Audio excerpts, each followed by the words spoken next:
Our nation has been horrified at how other human beings can commit such a heinous crime on another human being. To gun them down in broad daylight while in the act of prayer in a place of worship. This also includes children. It couldn't get any darker than this. I'm aware that our country is in a state of mourning, mixed with various emotions of fear, anger, and asking, why did this happen in New Zealand?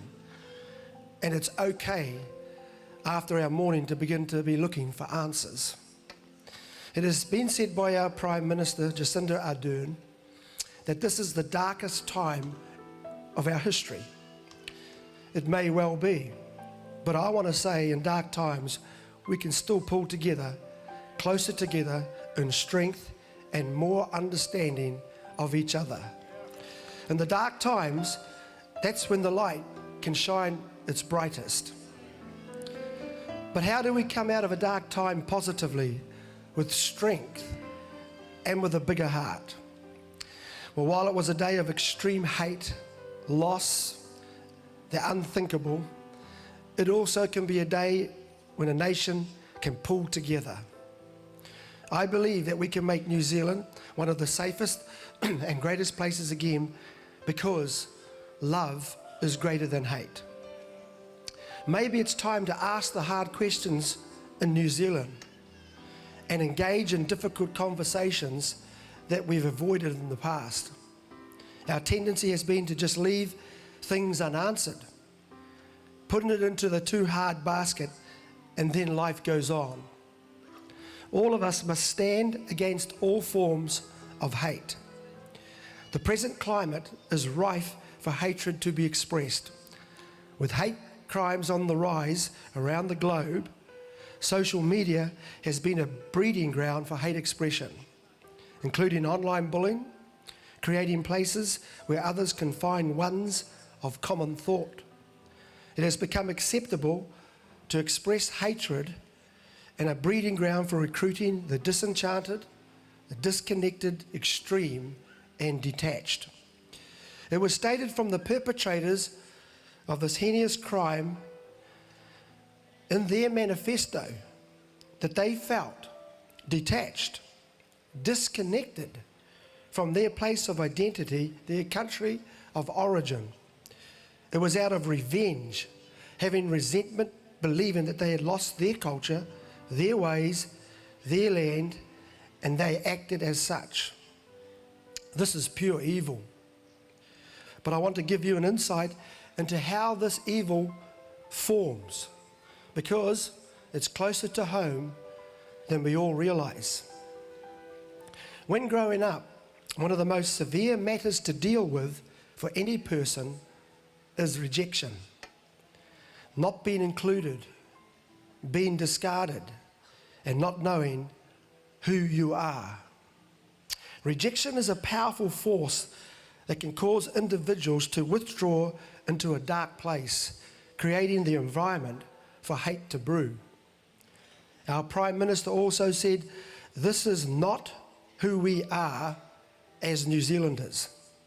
But it's not enough to say who we are not. The question is, who are we as New Zealanders?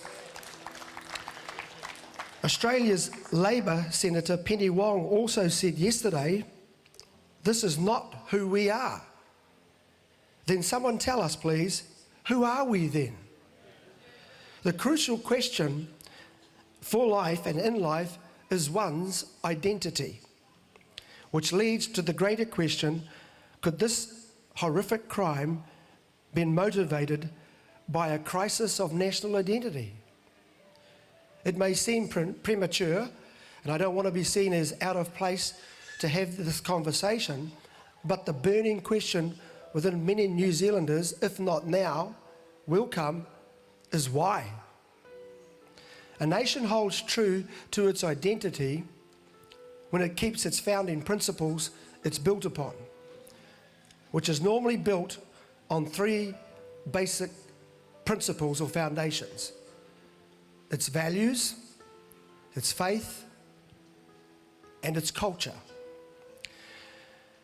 When tampering with a nation's founding identity, its values, its faith, and its culture are removed or replaced, this opens deadly doors, creating a vacuum. When one's national identity is threatened from the outside by conflicting values, faith, and culture, it potentially brings rise to chaos and internal conflict. Not having a clearly defined national identity can give birth to the many reasons why we have religious intolerance, political unrest, civil wars, the threat of losing a people's ways, customs, land, and their place of inheritance and well-being, which causes the breakdown of society. That's why this is who I am and this is where I am from is so crucial to one's well-being. Once those are disrupted or muddled, it causes a deep sense of insecurity in the soul of that person and the soul of a nation. It brings about mass migrations, refugee problems, border problems, the loss of cultural identity, and displacement, leaving no direction or sense of security for the generation now and the generations following. But as I said before, and I'll say it again every time, love is greater than hate. We have now, together, have got to find ways where we can come closer than what we are now. To celebrate our differences, agreeing on one thing at least: we are one nation and one people. New Zealand is a fortunate country to have an identity, and that needs, though, to be clearly defined and known. And this is why this brings me to Waitangi. Waitangi was the birthplace of our nation in 1840. It was based on a founding document called the Treaty of Waitangi, signed by the Crown and Māori chiefs.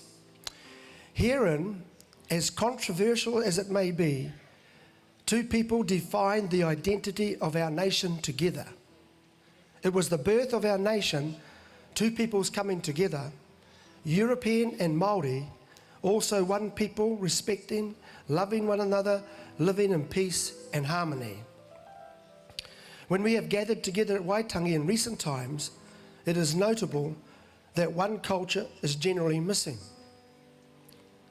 This is supposed to be a celebration of two cultures coming together. My reason for highlighting this is not to expose our European brothers and sisters in their absence, considering it has been a volatile place in recent years and quite conflictive.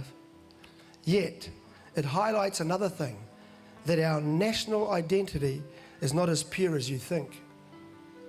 In 2020, we are celebrating 100 years of our nationhood in Waitangi. For the successful assimilation of other religions, politics, other ideologies, other customs and ways, diversity and difference, a nation needs to first of all have their own identity clearly defined. This may well be the root problem and the threat behind the horrendous acts of violence in Christchurch on Friday afternoon. 2020 at Waitangi would be a great opportunity to reinforce who we are, what our national identity is, and celebrating our differences, but agreeing on two things. We are one people, one nation, living out our dreams and aspirations together. This is love overtaking hate, togetherness overtaking individualism, healing rather than hurting. As Jesus Christ, which is our founding faith, by the way, Christianity, Jesus Christ said in Matthew 12:25, every kingdom that is divided against itself is brought to desolation, and every city or house divided against itself will not stand. This also applies to a nation or a country divided. Our New Zealand coat of arms crest, which is probably behind me, depicts two nations, Māori and European, coming together. It really signifies our nationhood. However you or I see it, we must do better than being able to come together, heal the wounds and the hurts of the past, get strong, define who we are as New Zealanders, not so much who we are not. The who we are then will take care of who we are not. So therefore, values of the three foundations that I have just spoken to you, that forms the basis of any nation's identity, with culture and faith. New Zealand has a founding faith called Christianity. When that is tampered with, when we've tried to remove it through the religious diversity meetings that were held some 5 years ago, it is little wonder that we've had to face some extraordinary events in our country. I believe it's a time now, together, that we reaffirm what our founding document, the Treaty of Waitangi, has always proclaimed and declared, that there must be a time when we heal the wounds and begin to forge a destiny and a future for all peoples to come and enjoy our country, the paradise we live in, eliminating the horrendous things that we see happen around the world, because simply a nation has clearly defined who we are, what we believe, and this is how we live. You are welcome, because we know now who we are.